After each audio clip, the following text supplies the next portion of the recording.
Calgary Police Service Centralized General Investigation Section has been involved in a 5-month investigation regarding a series of commercial robberies that took place in Calgary and the surrounding area between September and November of 2013. The investigation was named Operation Volcom. It is alleged that Hassan Wilson, age 46, enlisted the help of several accomplices to carry out robberies at 6 locations. These locations were Family Foods in the northeast of Calgary, the Real Canadian Wholesale Club in the southeast, Basha Foods in the Sunridge area, No Frills The Box located at Southwood in the southwest, Blair's No Frills in Aspen, and Rob's No Frills in Airdrie.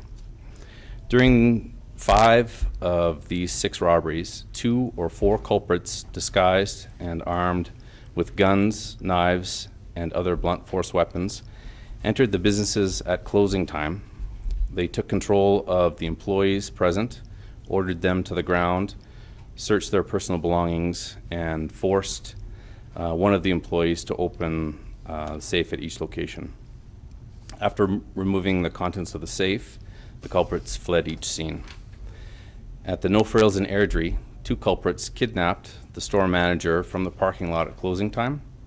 During the kidnapping, one of the culprits gained access to the store and emptied the safe. The manager was then released without any physical injury. To date, investigators have charged Hassan Wilson with the Airdrie No Frills kidnapping and Robert Verloop, age 45, with the Basha Foods robbery. Justin Mitchell, 31, was charged and has already pled guilty to the Family Foods robbery. Keith Alcock, age 34, was charged and has already pled guilty to the robberies at Family Foods, the Real Canadian Wholesale, Basha Foods, and the Aspen No Frills. They are both currently serving their sentences. No charges have been laid in relation to the Southwood No Frills, and that investigation is ongoing. The biggest break for us came on February 24th, 2014, when police intervened as Hassan Wilson and 4 accomplices were attempting to kidnap and rob the owner of the Rocky Mountain Pawn Store located on McLeod Trail South. Wilson, along with Troy Wareham, Jerome Sterling, and Abraham Latif, were arrested outside the store in a vehicle. Ivan Willis Sr. was arrested from a second vehicle in the same parking lot. Following a search of both vehicles, police seized a firearm, bear spray, balaclavas, duct tape, and gloves. During a search warrant at Willis's residence, investigators recovered an assault rifle with a prohibited magazine and ammunition. It is alleged that Wilson and the others were conspiring to commit future kidnappings and robberies at both the Canyon Meadows Cinema and the Real Canadian Wholesale Club in the Northeast. It was learned that up to 7 more grocery store businesses in Calgary and Cochrane were being targeted for similar robberies. Collectively, 7 males faced a total of 50 conspiracy-related charges, which include conspiracy to commit kidnapping, conspiracy to commit robbery, attempted kidnapping, attempted robbery, possession of firearms, and dangerous weapons. The 7 males charged are, as I said earlier, Hassan Wilson, Ivan Willis Sr., aged 53, Troy Wareham, aged 40, Jamar Sterling, 27, Abraham Latif, 27, Donald Schofer, 38, and Adam Wilkinson, 34. Wilson was also charged with a house break and enter that occurred on October the 7th, 2013 in the community of Acadia, where 17 firearms were stolen. Those firearms are still all outstanding.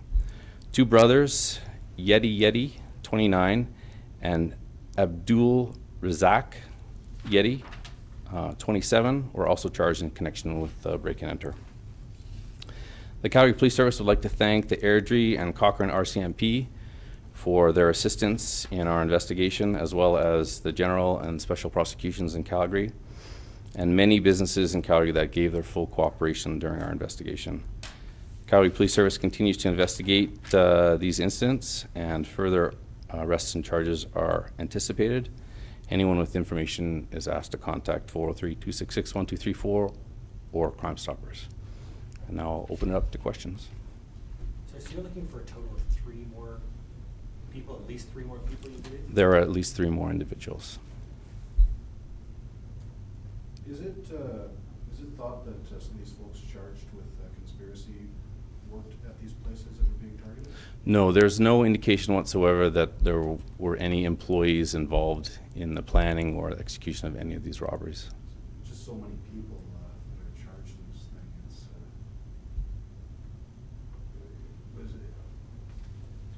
It's, is this a ring? Is there a proper term for something like this?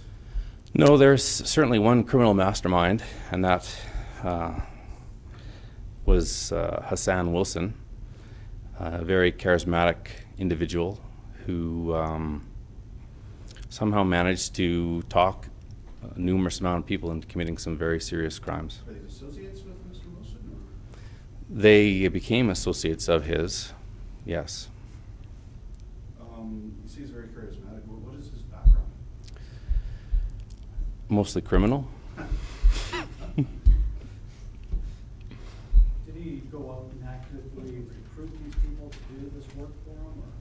Or? I don't know how he gathered all these individuals, but over the course of the lengthy investigation, we observed him involved with several different groups of different individuals who it appeared as though he was grooming them to commit crimes. And ultimately, when he was ready to commit a crime, we were there to stop it. And did I read correctly, these were happening close to closing time? How was it determined that he was acting, this way to decide to do it then versus earlier in the day? Right. He spent a lot of time doing his own surveillance on potential locations, and that led us to the fact that he was there doing his planning at closing time. So, often with property crime, with robberies and that, it's often people that are just looking to get a few dollars to go feed an addiction. But this seems to be a little more coordinated, and they're maybe a little more ambitious and a lot more planned out. I mean, how closely were these people working together during these crimes? I mean, how sophisticated, I guess, for lack of a better term, were these guys? I would say that Hassan Wilson was very sophisticated. The individuals that he recruited, not so much. There was no indication at all that Mr. Wilson has any sort of addiction that he's feeding. Some of the other individuals, I can't necessarily say that. Were they going after cash or things that they were able to resell or both? Cash. Are you able to talk about how much they were able to obtain? Unfortunately, I cannot. A range? It was a large amount of cash. You talked about the break that you had when you found him conspiring to knock over the pawn shop. What led police to that? The ongoing investigation. I'm sorry, I can't comment on that. And they were caught in the act, is that fair to say? That is correct. So earlier you used the interesting word grooming. What did you mean by that? What was this grooming process? Well, as I said, he conducted a lot of surveillance, and he would bring individuals who we thought possibly were going to be involved in a potential robbery to the various locations, would show them, or at least that's what we were assumed that we were seeing, was that he was showing them the various locations around the city that he was targeting. The two men who pled guilty, Mr. Alcott and Mr. Mitchell, did they cooperate with the police at all in the investigation on Mr. Wilson? There hasn't been much cooperation from any of the accused. So Wilson clearly has a criminal history, as you alluded to. Is this something that he's done in the past? I don't think I can comment on that. I can just only comment on what we're dealing with today. And there was a kidnapping charge. Was there violence in any of the incidents? The only kidnapping related charge was in Airdrie, and I can let my colleague speak to that. Yeah, with respect to the kidnapping, there certainly was threats made, to cause harm to the person. A weapon was not produced, but the victim certainly felt that she was at risk. And was there a motive to the stores that were chosen? I noticed No Frills. warehouse type stores, or why those stores? I don't know what the motive was. All I know is that the plan, as far as we can determine, was to do those robberies at closing time. And I'm assuming that some of the locations perhaps didn't have as many staff members as others, and that's what made one desirable more than the other. But that's just an assumption on my part. Why has Alcock got so many more charges than the mastermind, so to speak, Wilson? What are those additional 9 charges, or those 8 charges, I guess? I don't actually have an answer to that question. Detective Gash is the primary investigator. She might be able to. I didn't hear the question. Just, I noticed that Alcock's got 8 more charges than Wilson, and Wilson is being presented here as the mastermind of this. Alcock was a participant in the historical robberies, whereas where Wilson became apparent to us is when we started to investigate the conspiracy charges, and the historical ones are still under investigation.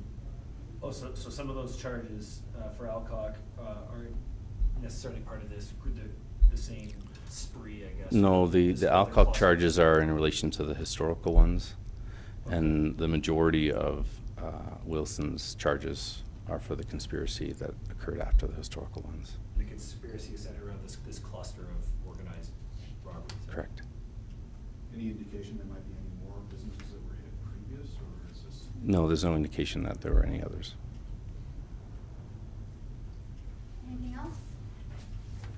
What's the status of Mr. Wilson before the courts right now? He's charged, is he when does he appear, anything right now? The bail hearing has begun, but it has not concluded at this point. And what's the sentence then? Like you said, Alcock, and Alcock for sure is serving a sentence currently, is he not? That's correct. How long is he away for? Can we say that? I'm not sure that we can answer that. 7.7 years. Oh, is it? Both those sentences are in the release. Okay, thank you. Oh, I'm sorry. My apologies. Anything further? Is he, sorry, just, is this operation concluded? Is there investigation still ongoing? Are there more charges that are anticipated to be made? The bulk of the investigation has concluded. However, there is still one outstanding robbery where we don't have any suspects at this point. Could be connected. And it's connected for sure. We're just asking for the public's assistance in that. 3 and perhaps 7 outstanding, between 3 and 7. It's our belief that there are 2 outstanding, but there's potential that there are 3. Oh, okay. So just one point of clarification. When it comes to the Operation Volcom, can we label all the churches under that, or do the historical ones fall outside? It's all under one operation.